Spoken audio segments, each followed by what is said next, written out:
சிவா வந்து full and full வந்து தேட ஆரம்பிக்கிறாரு. ஒரு கட்டத்தில் சிவா வந்து கீழே தடுமாறி விழுறாரு. அப்போ கரெக்டாக வந்து கண்டுபிடிச்சிடுறாரு. நம்ம வந்து சிந்துவை பார்த்தோன்னே அலறி துடிக்கிறாரு. சிந்துக்கு நல்லா அடிபட்டிருக்கு. கீழே அப்படியே விழுந்து கிடக்குறாங்க. சிந்து அதை பார்த்துட்டு தவிச்சு போகிறாரு சிவா. உடனே வந்து கையில் வந்து தாங்கி பிடிக்கிறாரு. என்னாச்சு சிந்து உனக்கு அப்படின்னு சொல்லிட்டு எழுப்ப பார்க்குறாரு. பார்த்தா சிந்து எழுந்துக்கல. அதிர்ச்சியில் அப்படி மயங்கி போயிருக்காங்க சிந்து. உடனே வந்து என்ன பண்ணுறதுன்னு தெரியாமல் அங்கே இருந்த தண்ணியை வந்து நீர்வீழ்ச்சி இருக்க தண்ணியை எடுத்து அப்படியே மூஞ்சில் பிடிச்சி வந்து அடிக்கிறாரு. அப்போவும் சிந்து எழுந்துக்கல. ஒன்றும் புரியாமல் யோசிக்கிறாரு. அடுத்து வந்து சிந்துக்கு வந்து அப்படியே ஹார்ட் பீட் வந்து நின்று போயிருக்கு. அதை பார்க்குறாரு. பார்த்துட்டு வந்து அதுக்கு ஃபர்ஸ்ட் எய்ட் கொடுக்குறாரு. சிந்து வந்து கொஞ்சம் கொஞ்சமாக வந்து அப்படியே கண்ணை வந்து திறக்கிறாங்க. அதை பார்த்து சிவா நிம்மதி அடைகிறாரு. சிந்து பொழிச்சிட்டா சிந்து பொழிச்சிட்டா அப்படின்னு சொல்லிட்டு அப்படியே வந்து கட்டிக்கிறாரு. சிந்து உனக்கு எதுவும் ஆகலைல்ல அப்படின்னு சொல்லிட்டு பயங்கரமாக கதறி அழுறாரு. பொறுமையாக வந்து சிந்து என்ன பண்ணுறாங்க, கண்ணை திறந்து சிவாவை பார்க்குறாங்க. டாக்டரே அப்படின்னு சொல்லிட்டு மறுபடியும் கண்ணை மூட பார்க்குறாங்க. சிந்து நீ மூடக்கூடாது, கண்ணை திறக்கணும் அப்படின்னு சொல்லிட்டு அப்படியே வந்து கன்னத்திலே வந்து அடித்து வந்து அவங்கள வந்து லைட்டாக வந்து தட்டி வந்து எழுப்புறாரு. ஃபுல்லாகவே லைட்டாக வந்து எழுப்ப அப்படியே கண்ணை திறந்துக்கிறாங்க. டாக்டரே நான் இருக்கேனா, உயிரோடு தான் இருக்கேனா, நான் எனக்கு எதுவும் ஆகலையா அப்படின்னு சொல்கிறாங்க. இது நிஜம்தானா அப்படின்னு சொல்லிட்டு கேட்குறாங்க. நிஜம்தான் சிந்து, நான் இங்கே தான் இருக்கேன், உன் பக்கத்தில் தான் இருக்கேன், நீ பாரு சிந்து அப்படின்னு சொல்கிறாரு. அதை கேட்டுட்டு அப்படியே வந்து டாக்டரே அப்படின்னு சொல்லிட்டு அப்படியே மயங்க போகிறாங்க. உடனே வந்து சிந்து சொல்லிட்டு எழுப்பிட்டு அப்படியே வந்து கை தாங்களாக பிடிக்கிறாரு நம்ம சிவா. இங்கே வந்து என்ன பண்ணுறாங்க, சிந்து வந்து இந்த மாதிரி வந்து இந்த உலகத்தை விட்டு போயிட்டாங்க அப்படின்னு சொல்லிட்டு இதுக்கு காரணம் சிவா தான் அப்படின்னு சொல்லிட்டு அவங்க அப்பா என்ன பண்ணுறாரு, ஸ்னேகாவோட அப்பா எல்லாக்கிட்டையும் பரப்பி விட்டுறாரு ஊரில். அதனால் ஊரில் எல்லாருமே அதிர்ச்சி அடைகிறாங்க. உடனே வந்து சிந்து வந்து இந்த மாதிரி காண போயிட்டாளா, அவளுக்கு இந்த மாதிரி கேதி நடந்துடுச்சா அப்படின்னு சொல்லிட்டு சிந்துவோட அப்பா அம்மா எல்லாம் அலறி துடிக்கிறாங்க.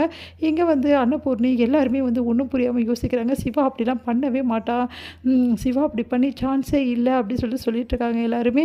இங்கே சிவாவோட அம்மா மகா வந்து என் பிள்ளைலாம் அப்படி பண்ணவே மாட்டான், அந்த சிந்து போய் எங்காவது விழுந்திருப்பா, அதுக்கு என் பிள்ளை தான் கிடச்சானா, ஐயோ என் பிள்ளை என்னெல்லாம் பண்ணியிருக்கானோ அப்படின்னு சொல்லிட்டு அவங்களும் கதறி அழுறாங்க. எல்லாருமே இங்கே அழுதுட்டுருக்காங்க. ஒன்றும் புரியாமல் ஃபோன் பண்ணிகிட்டே இருக்காங்க. ஃபோன் வேறு எடுக்கல. உடனே கிளம்பலாம் அப்படின்னு சொல்லி வந்து யோசிச்சுட்ருக்காங்க. உடனே கிளம்பணும், என்ன நடந்தது ஏது நடந்தது உடனே தெரிஞ்சுக்கணும் அப்படின்னு சொல்லிட்டு எல்லாருமே வந்து கிளம்ப பார்க்குறாங்க.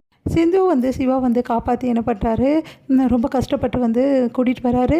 அப்போ வந்து மலையில் ரொம்ப அதிகமாக வந்து ட்ராவல் பண்ண முடியாமல் சிவா திணறாரு. இப்போ எப்படி நம்ம மெயின் ரோடு போகிறதுனே தெரியல, எப்படி உன்னை கூட்டிகிட்டு போகிறதுன்னு தெரியல சிந்து, இப்படி உனக்கு நல்லா அடிபட்டிருக்கு, உனக்கு உடனே வந்து ட்ரீட்மெண்ட் கொடுக்கணும், இல்லைன்னா ரொம்ப மோசமாயிடும்னா பரவாயில்ல டாக்டரே, உன்னை பார்த்துட்டேன்ல, இந்த உலகத்தில் மறுபடியும் உன்னை பார்ப்பேனான்னு நினச்சேன், உன்னை பார்த்துட்டேன், இது போதும் டாக்டரே அப்படின்றாங்க. ஏன் சிந்து இப்படிலாம் பேசுகிற அப்படின்னோடனே, இல்லை டாக்டரே உன்னை நான் ரொம்ப கஷ்டப்படுத்திட்டேன், நீ என்னதான் வந்து என் கூட வந்து இருந்தாலும் உன் மனசில் என்னை பற்றின எண்ணங்கள் வந்து தவறாக தானே இருக்குது, ஏன்னா நான் ரொம்ப தவறு பண்ணியிருக்கேன்ல அப்படி சொல்கிறாங்க. உனக்கு நிம்மதி தானே டாக்டர் நான் போய் சேர்ந்தா, நீ சத்தியமாக சொல்கிறேன் சிந்து, நீ இந்த நிமிஷம் வந்து காணாமல் போனதுலேருந்து என்னால் தாங்கிக்கவே முடியல, நான் ரொம்ப பயந்து போயிட்டேன் தெரியுமா, எவ்வளோ பயந்துன்னு எனக்கு மட்டும்தான் தெரியும், உண்மையிலே சொல்லப்போனால் நீ இல்லாமல் நான் இருக்க முடியாது சிந்து, ப்ளீஸ் சிந்து அப்படிலாம் பேசா சிந்து, என்ன டாக்டர் சொல்கிற, நிஜமாக தான் சொல்கிறேன், உன்கிட்ட நான் விளையாட்டை என்ன வேணாலும் சொல்லியிருக்கலாம், ஆனால் உண்மையை சொல்லணும்னா நீ எனக்கு முக்கியம் சிந்து, நீ எனக்கு வேணும் சிந்து, ப்ளீஸ் சிந்து இப்படிலாம் பேசாது சிந்து அப்படின்றாரு. அதெல்லாம் கேட்டு சிந்துக்கு சந்தோஷம் தாங்க முடியல.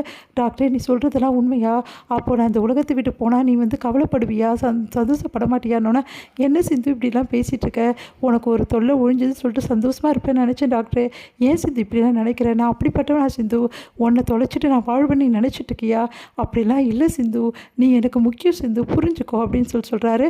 அதெல்லாம் கேட்டு சிந்து சந்தோஷம் தாங்க முடியல. டாக்டர் இந்த நொடியே நான் போயிட்டா கூட சந்தோஷப்படுவேன், அப்படிலாம் பேசாத சிந்து அப்படின்னு சொல்லிட்டு வாயை வந்து மூடுறாரு சிவா.